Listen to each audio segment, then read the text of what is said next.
And we are live. We are live, Connor. Bruins Beat, live Bruins Beat on Monday afternoon.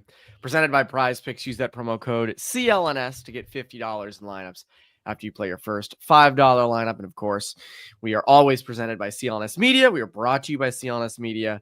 It is a great time for CLNS. Got this Bruins Rinkside. Make sure to subscribe on YouTube or wherever. If you just like listening, you can listen to podcasts wherever you can listen to wherever you get your podcast from.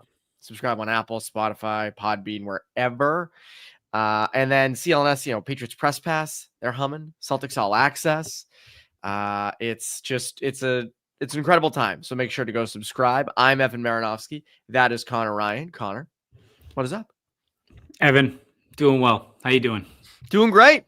I don't know if anyone's doing better than the Bruins right now, but still think I'm doing all right. Doing well. Happy Halloween, Connor. Any fun Halloween stories? You go with anything cool?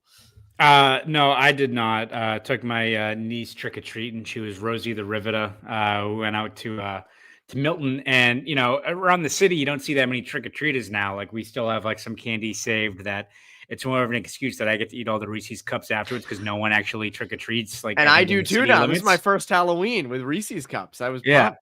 No, that's true. I forgot. Big Halloween for you, dude. I crushed a whole jar of peanut butter in a month after I got my diagnosis removed. There you go.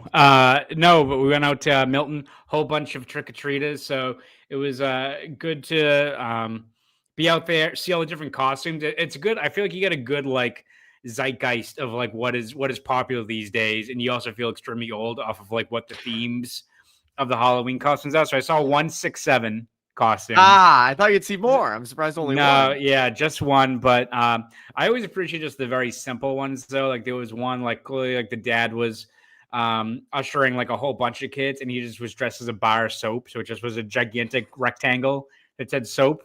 I enjoy the simplicity, Evan, or ones that are just a little bit out there. Like I think my favorite one last year, the Bruins had a Saturday game for Halloween weekend, and everyone's dressed up. The usual stuff. One dude was dressed like in a Victorian like pajama set. So he was like Ebenezer Scrooge. He had like the stocking cap and like the candle, and he was leaving the Cadoba, I think like shit faced. that was that one I got a chuckle. That kind of guy. So yeah, it's always a fun time of year. Now we're into the holiday season though, so I'm locked in. Yeah, now this is fun. Thanksgiving's right around the corner. Christmas, that holiday time is right after it. So I like this time of year. Yeah, Halloween, we didn't get as many trick-or-treaters as we used to where we are. I will say, though, a couple of years ago, I went to Beacon Hill.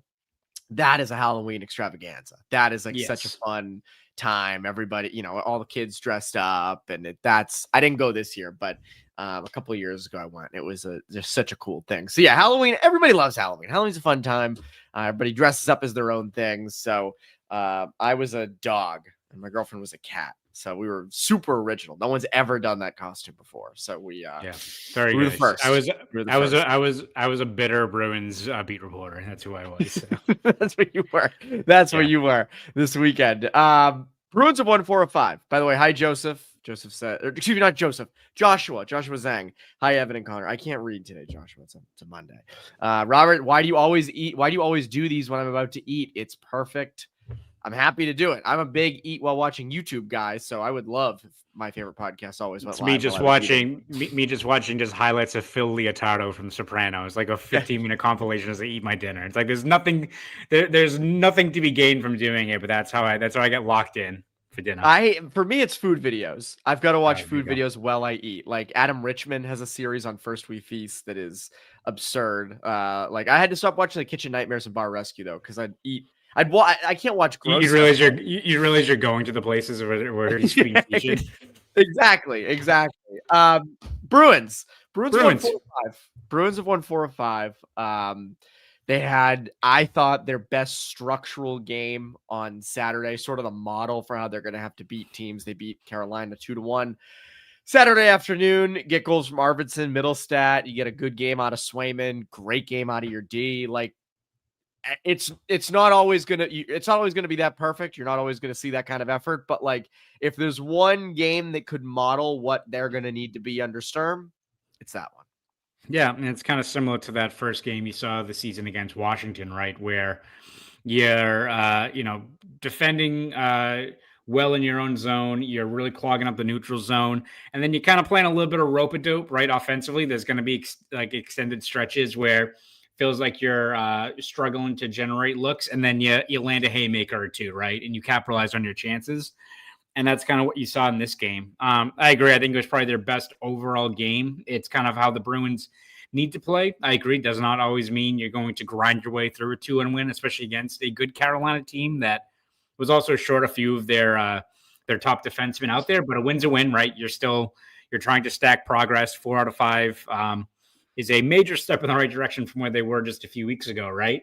And I think at the very least, you're seeing a team that little by little is showing a little bit more cohesion. And I think a lot of it also has to do with just pieces are falling into place, right? I think when we looked even at the start of the year, we were saying that this lineup was all going to be turned upside down and still not settled, right? Losing Elias Lindholm for an extended stretch is going to throw some things out of whack. But I think especially with Hampus Lindholm being back in the lineup, not just his own play and how much he steadies things whenever he's out there on a shift, but where you have him now, settling into a groove with Andrew Peak, and now opens the door for you to put Charlie McAvoy and Nikita Zadorov together, and they were money in that game on Saturday. They kicked ass in that game.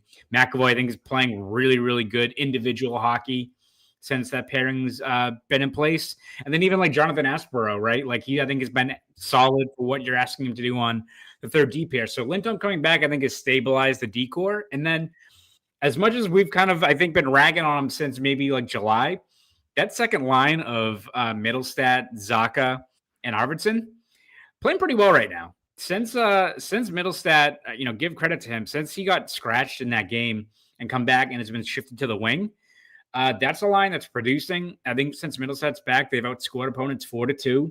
They're getting kind of like top 6 matchups. They're not like a line that you look at like how the Bruins want to utilize them as kind of an offense-only line. All right, we're going to juice the numbers up. We're going to give them 70% ozone time. We're going to shelter them, have them kind of land punches, especially when we have, last change and those sorts of things. It hasn't really been the case. They've been like matched up against opposing top 6 lines. They haven't been a defensive liability, and they're generating chances. And I think right now, as you're trying to figure out where the rest of the lineup kind of falls into place, that second line feels like it's getting some cohesion, and that's good news for the Bruins, both in the short term, right, of like they're generating looks and producing, and also if you're trying to either move these guys or what have you, they're all producing. So I think it's encouraging for Sturm and the Bruins, both in the short term and the long term, that line seems to be clicking right now.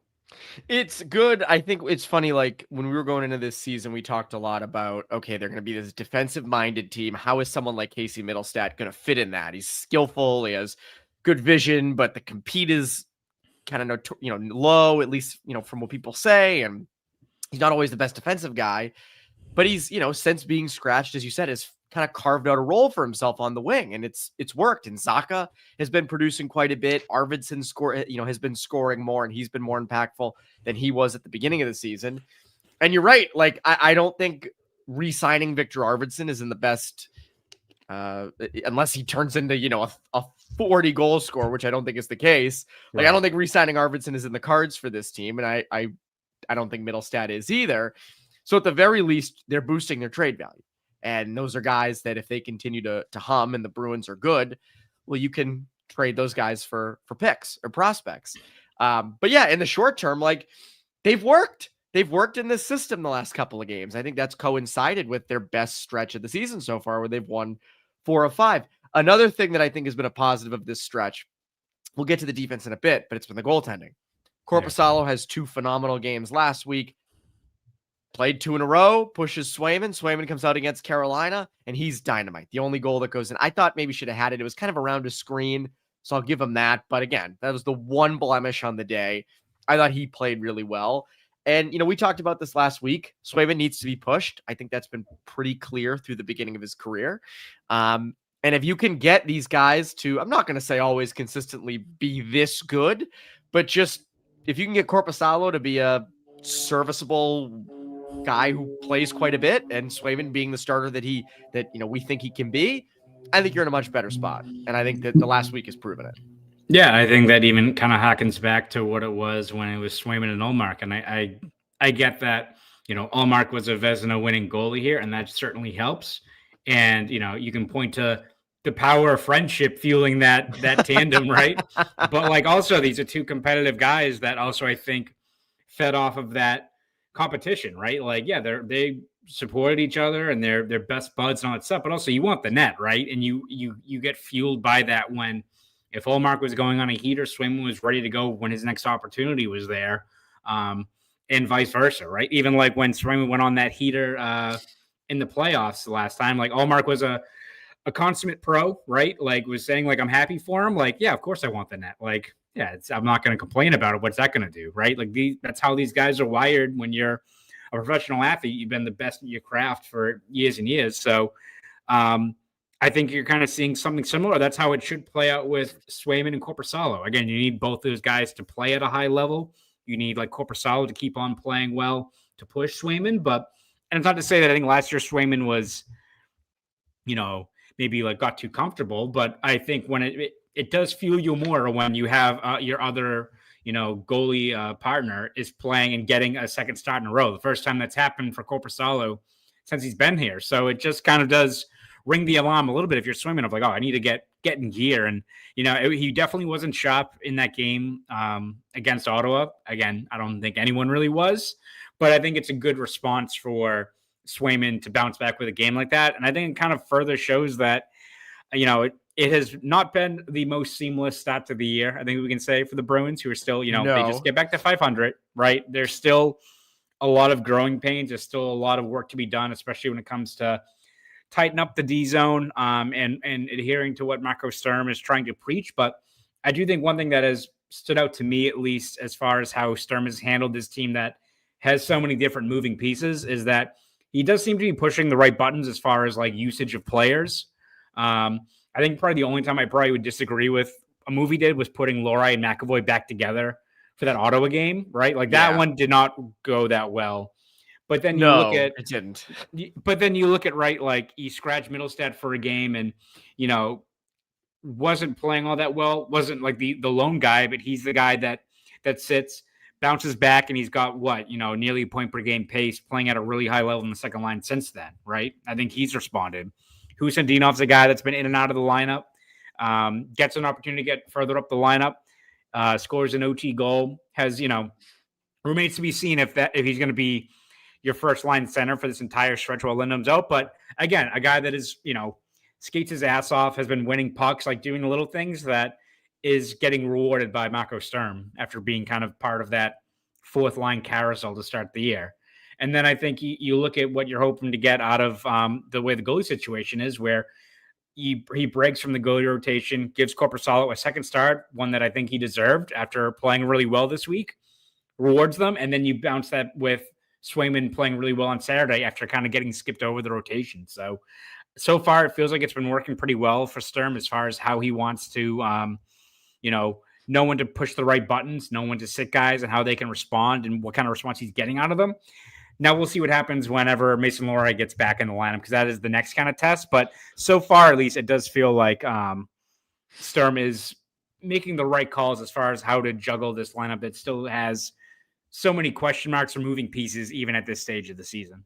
Yeah, I want to get into Lohrei. I want to hit on that because that's obviously a huge thing. But I do like that he has not been afraid to rattle the cages in net. Like, start whoever you want. I don't think he's not tied to Swayman. He wasn't here for the beginning of his career or anything like that. I'm not saying he's going to like advocate for trading Jeremy Swayman, but I like that he doesn't care. He's going to start whoever. And I think they know that Swayman is at his best when he's pushed. And you've seen that early on here. Korpisalo's been good. It's to Korpisalo's credit as well. Like if Korpisalo wasn't good last week and hasn't been as good as he has been to start the season, well, then he wouldn't be getting any games and you would be in a much different spot. But I think it's good for them that they are. I want to get into Lohrei because this is a huge one. We'll get into Lindholm in a little bit. And I know Buddy Porter asked about a Patra call-up. I promise we'll get into that. But first, our good friends over at Prize Picks. This episode's brought to you by Prize Picks. You and I, we make decisions every day. But on Prize Picks, being right can get you paid. Don't miss any of the excitement this season on Prize Picks, where it's good to be right. Bruins-wise, Morgan Geekie keeps scoring. I don't know how you don't take him more than 0.5 goals against the Islanders on Tuesday. David Pastrnak continues to produce. I go with more than 0.5 points for him against the Islanders on Tuesday as well. Prize Picks, simple to play. Just pick more or less on 2 to 6 player stat projections. And if you get your picks right, you could cash in. Prize Picks invented the flex play, which means you can still cash out if your lineup isn't perfect. You can double your money even if one of your picks doesn't hit. So download the app today and use code CLNS to get $50 in lineups after you play your first $5 lineup. That's code CLNS to get $50 in lineups after you play your first $5 lineup. Prize Picks. It's good to be right. It's good to be right. Jesse, aka Dominican Puckhead, asks, is this the beginning of the end for Mason Lohrei? Now, Lohrei, this will probably be 4 straight games. He was the 7th today at practice. I would assume that means he's not playing against the Islanders on Tuesday. Bruins have continued to win without him. The defense has looked fantastic. They are structurally sound without him. But you also are balancing it with he's a younger guy. He does have high offensive upside. Do you want to risk hurting his confidence? Sturm said on before Saturday's game, Lohrei should be pissed. Lohrei should absolutely be pissed and use this. A, when does he get back in the lineup, Connor? And B, do you move on from a guy like Lohrei at this point? Yeah, I mean, I feel like they're not going to move on from him, right? As far as you still want to tap into that potential, that upside, but where, what is the runway, right, for him to get back out there? Because I can't imagine that they're going to look at a situation where you're going to put him in until like the Bruins either have a catastrophic game where they outright lose, or let's say like the third pairing, let's say, Aspero and Yoki Haru take on water, right? They're get knocked for 2 goals against, and you maybe change things up there. But for right now, I can't see any reason why you would disrupt what you have with that 6-man unit the way they're playing, right? I don't think you've got any issues at all with the McAvoy-Zadorov pair. You don't have any issues with Lindholm Peak. And then it kind of falls on the third pairing of that's where Lohrei would get back into the lineup. And I think it's, if he does, that's where he should be, where you can kind of play a little bit more of a sheltered game and maybe, change the give him more ozone stats, that kind of things, maybe negate some of his flaws. But, for right now, I'm not taking Aspero. I think Aspero's been as advertised. He's, a guy that has been physical. I think he actually has been skating really well too. That's something that Sturm has mentioned, that like he actually closes in on guys really well. And I think when you look at how like Sturm wants these guys to play, with intention, fast paced, I think Aspero is kind of ideally the type of third pairing player that Sturm probably loves, where he is physical. He'll separate puck carriers from the puck, but he skates well too. Like he's not a guy that is just like a steady, or a guy that's going to be locked in as a stay-at-home guy. He can move the puck, do a little bit more than you maybe expect from a player of that caliber. So right now, I'm not taking Aspero out. I don't think Yoki Haru had the best game on Saturday. He had a couple of soft plays with a puck that wasn't thrilled about, but you're not putting Lohrei on his, offside to put him in place of Yoki Haru, right? Unless you want to move Aspero over. And again, I don't really want to disrupt a rookie who's playing good hockey right now either. So it's challenging. Like I can't imagine right now, at least for the Bruins to like all of a sudden just relegate Lohrei as your 7th D or like try to move him or anything right yet. It's just waiting, I think, for that opportunity.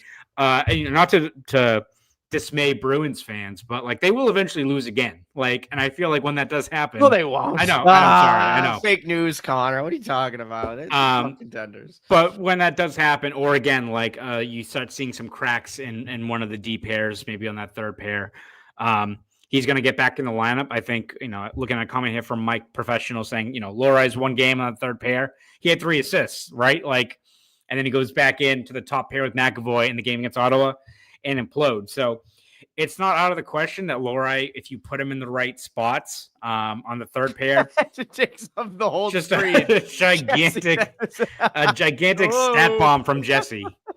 Holy moly. But, you look at what Lohrei could be. I think it is more of a third pairing guy that you tap into the offensive potential. It's just waiting for that opportunity. But when he does get back in the lineup, whether it's this week or whenever the Bruins lose again or whenever they start showing some cracks again, he's got to be a lot sharper because I feel like he's not going to have a long rope. If Marco Sturm is looking at this team and sees what Aspero is doing, is seeing what, when Jordan Harris eventually comes back in a couple of months, is seeing how Brunet is playing down in Providence. By all reports, he's been really steady down there. I know he's not like lighting up the score sheet, but I think why Brunet's value has gone up the last couple of years, he's gone from like a offensive defenseman to more of a puck moving steady guy is essentially why his stock has kind of risen the last couple of years. So the Bruins have options on the left side. It's the right side where you have more issues as to like if Yoki Haru or some of these guys struggles or get hurt. But I think it's all just kind of waiting for that opportunity for Lohrei and see how he responds. But he's not going to have a whole lot of rope, especially compared to where it was maybe at the start of the year.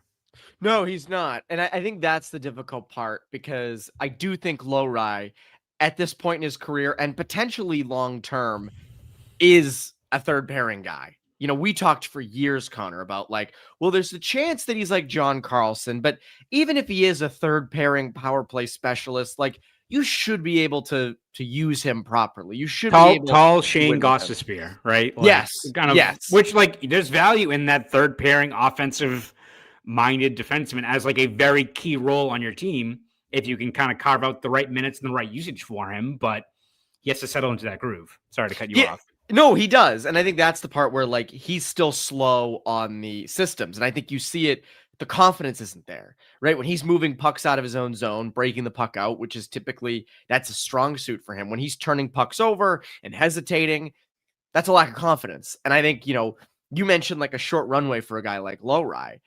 I agree. There should be a short leash for him coming back in, but I'm also like, he needs confidence. That's the other part of his game too. That is important. Lohrei's at his best when he's confident, whether it be in the system, in the defensive zone, which that will take time, but it's being confident in moving pucks, being confident in making offensive plays happen.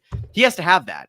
And if he comes in and he can't make mistakes, then I think he's going to struggle. I think that's going to hurt his development. I think the Bruins have to weigh, do you want to hurt his development to win games now, but potentially hurt a guy who could really help you down the road? Or are you cool winning games now? You don't think Lohrei has what that ceiling could be, and you just kind of say, screw it, and throw your hands up. Like that's to me where I think this is more of a tightrope than people think. I think a lot of people have written off Lohrei and just said, nah, screw it. They're not the same, but this time last year we were like, man, Morgan Geekie, what the hell? Like, what's his deal? What value does he bring? And he turns into your second best goal scorer. I'm not saying Mason Lohrei is going to be your top pairing stalwart. I do not think he's that, but I'm not ready to just completely move on from him. He has some upside. He has some offensive skill. So far in his career, it hasn't been worth it, right? Like the defensive inefficiencies have been a hamper on his offensive gains that he brings you. That said, though, like I'm not done with him yet. Like this is a team where a guy like him should get some rope. That's the biggest part of this. Like he doesn't necessarily fit Sturm's system, but he fits where the Bruins are, which is a young guy who has some upside, who should be given a little bit of runway. That's what makes this so difficult. Like, I don't know if Sturm is the right fit for a guy like Lohrei. I'm not saying you fire Marco Sturm. I'm just saying, like, I don't know if it's a schematic fit, but Lohrei is the type of younger offensive defenseman that like might help you down the road. Yeah, I think it's kind of a tightrope and a tough thing that Sturm and his staff have to navigate, right? Where again, I think Sturm sees the skill and the upside with a guy like Lohrei, and again, like I don't think that's the guy when you look at his profile and his skill set, 6'4" guy that even with his very clear warts defensively last year, right, where he still had 33 points as a defenseman. Like, if he can be your third pairing, sheltered offensive dynamo in the blue line, and he can evolve into being a guy that gets more run on the power play, can be kind of. I almost feel like Mason Lohrei is what people thought Torrey Krug was, right? Yes. Like I think Torrey Krug was a lot better, not saying he was an elite defenseman, but like was a lot stronger on the puck and a lot more of a tougher out than I think a lot of people thought just because he was a smaller guy. But like maybe Lohrei is just kind of what he is as far as the deficiencies, and you have to adjust to it. But if you can tap into that potential, right? If you're the Bruins and you're trying to fill out your lineup and you're trying to find, game breakers or guys that can really shift your fortunes. And Lohrei maybe isn't your top pairing guy, but he's not your John Carlson, but he's a damn good 40-point defenseman that is like anchoring your power play, right? It can be like I keep on just saying Gosper because I feel like that's just, there's a lot of guys that is kind of like that profile, right? Where it's a guy you don't want to throw too many minutes at, but you put him in the right spot. And he can be a value. I know this is a completely different player. But Brendan Dillon was dreadful last year, I believe, for the Devils, right? I think he signed that contract. Yep. Dreadful in a top 4 role. If you look at his numbers this year, he's like a shutdown, like 98th percentile. And because he's playing like 17 minutes on the third D pair, but it's just playing to his strengths. I was like, just stay in the D zone, wall up anyone that comes by you, and play your role. I know it's a different, the floor, all those things, a different skill set. But like, it's almost like, if you put him in where he can succeed, you can extract more value out of him. So I'm not saying like through thick and thin, the Bruins are 1-10 when Lohrei's in the next 11 games. You stick with him. Like, you got to pull the rope and weigh that, because also like by sticking with Lohrei and he's not the guy, you're also maybe denying Aspero for maybe he's a guy that could be your third pairing, like your next Kevin Miller, right? Or you're denying a way for Brunet to come up. Like, you do have to weigh that if you're Marco Sturm, but I still think you want to give Lohrei some leeway here to try to work through some things and how he responds, especially just because he's a guy that if he can carve out a role as your third pairing player, he can be the type of guy that a lot of other teams, a lot of other fans look at him and is like, man, I wish we had a third pairing guy like that. He can play that confidently in the offensive zone. You just got to work through it, I think, right now if you're the Bruins. And what are you getting for him in a trade right now? That's also true. Like, that's the other part of it. Like, do you want to sell low? Like, that's no. I don't feel like the guy that like goes to Carolina and then just like becomes like what like Dougie Hamilton was there. Yes, where he just is like a 45, 55 point player. Maybe not the same minutes eating ability, but still is like they put him in the right spot where his system fits, where their system fits with his game, and he just takes off. Like, I feel like he's a guy you'd sell low on and then like comes back to bite you in the ass. Completely. And the other thing, like, okay, if Marty Nates didn't sign in Colorado and was and Lohrei by being a part of the package was a must, yeah, all for like that's not happening. So like, what do you're not dealing Lohrei for much. I think that's the other part of it too. I don't think that's I think that this is the time to move on. I think this is the time to have a little bit of patience. And when he gets back in, you're right, Connor. Like, they'll lose at some point. It'll be after a loss or two where the defense struggling. He goes back in and him to own it. And if he doesn't, then might be back to squad. I want to get into Elias Husindinov. Someone asked earlier about getting called up. But first, friendly reminder to make sure to go subscribe to Bruins Rinkside on YouTube. We just hit 10. We're very excited about it. We will, always have stuff over there. We're going to be doing these live streams more and more. Pucks with Hags, Bruins Beat, Poke the Bear, all that fun stuff. Of course, if you don't like watching us and you're like, I don't like looking at those guys, but their voices aren't too bad. You can subscribe wherever you get your podcasts from: Apple, Spotify, Podbean, Amazon, I think has one everywhere. And Celtics All Access, Press Pass, those are cooking. So you can go those out. Joe Evan echoing for anyone, Connor? I got a little bit of an echo. Yeah, it's like it's skipping a little bit. Yeah. Oh God. Well, this is what's fun about live. I have echo cancellation on, so it actually seems a little bit better right now. So I'm sorry. That's annoying. I usually try to have. That's why I wear my AirPods too. Like, everyone makes fun if I wear my AirPods. So yeah, it's not good. It's echoing a little bit. Joe, our ombudsman was the first to catch it, but I'll talk as less as possible. I will let Connor handle the most of that. Yeah, everyone's saying yes now. Fantastic. Connor, real quick, up front.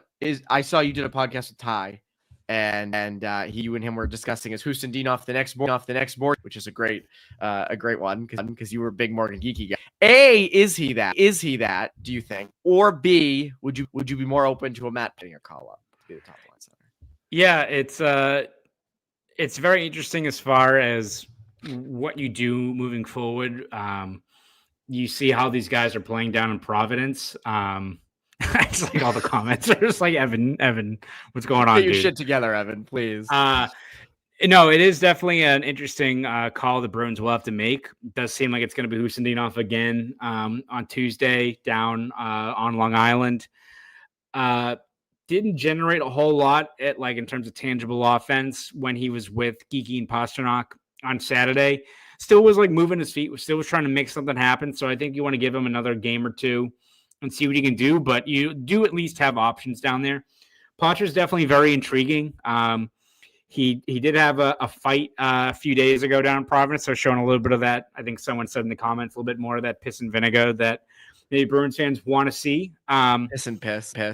Yes, exactly. Not that. But he's been close to a point per game guy. I will say that I think he had a 4-assist game, so he's kind of been up and down production wise when you count that first game where I think everyone on Providence was scoring.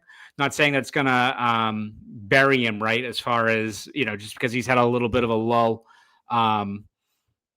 recently with Providence. But it does seem like Husendinov's going to get another game or two, see what he can do, and then the Bruins can reassess. And again, even if Poitras not completely taken over down on Providence, you could also make the case like, hey, you've seen the puck, the puck poise, the playmaking that he has shown at the NHL level.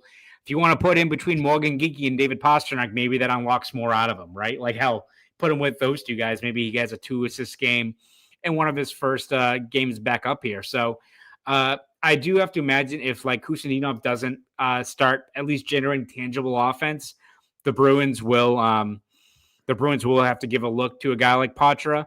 Merkulov's also been productive, but he's a guy that was kind of on the outside looking in throughout the training camp and the preseason. So I feel like Poitras probably the first guy you turn to there.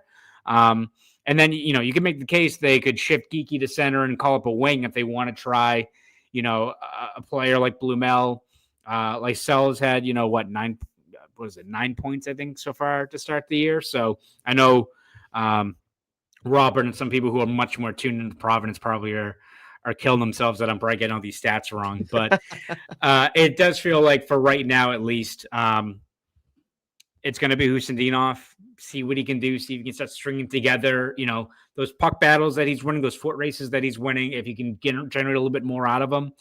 But I would feel like Poitras would probably be the first guy called up there, especially where, again, I feel like the Bruins want to see more from Poitras' game. But if you're looking at the circumstances, you're looking at the landing spot, if his return to the NHL is between Geeky and Pasternak, and he's a playmaker, that is his skill set, maybe that's how you do get him going. And if it means he's producing and he's feeling confident about his game, maybe that's how you unlock more Poitras and what's going to be his third go around in the NHL.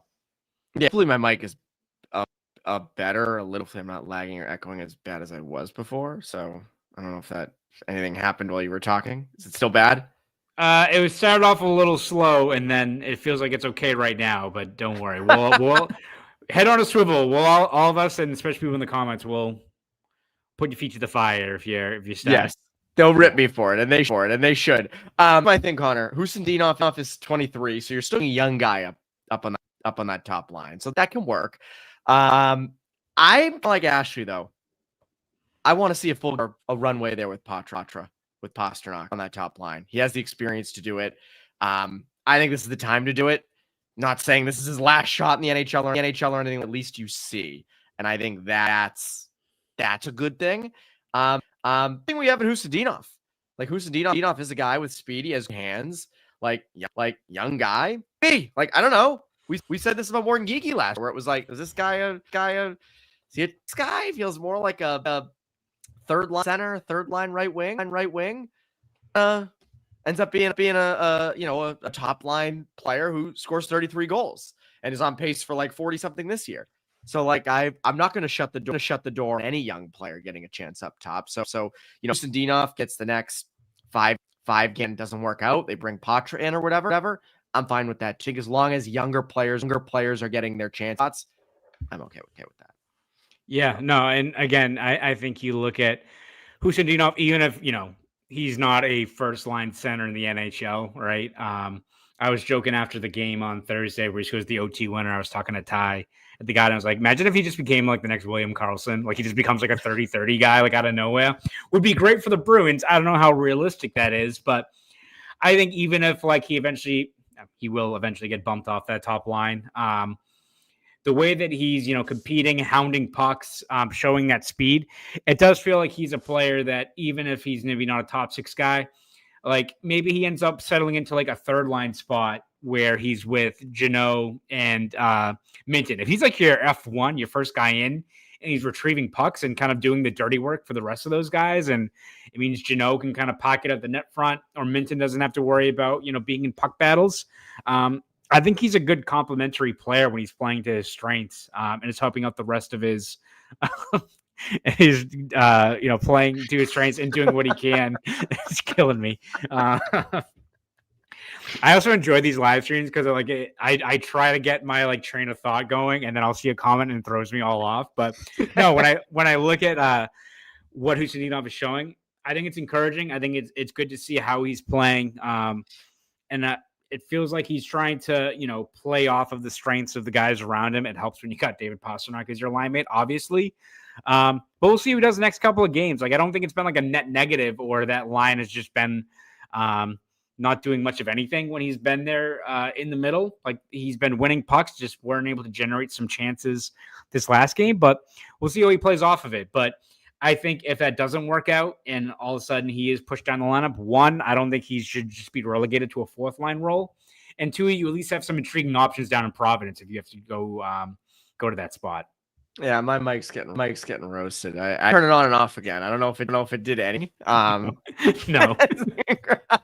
Well, you know what, Connor? Outro the show. What are you working on? And I'll let you talking at this point. Yes. No. I'm going to take over the show. This is now an impromptu episode of Poke the Bear. No. If you want to read my stuff, Evan, and all of our loyal listeners, thank you everyone for tuning in once again.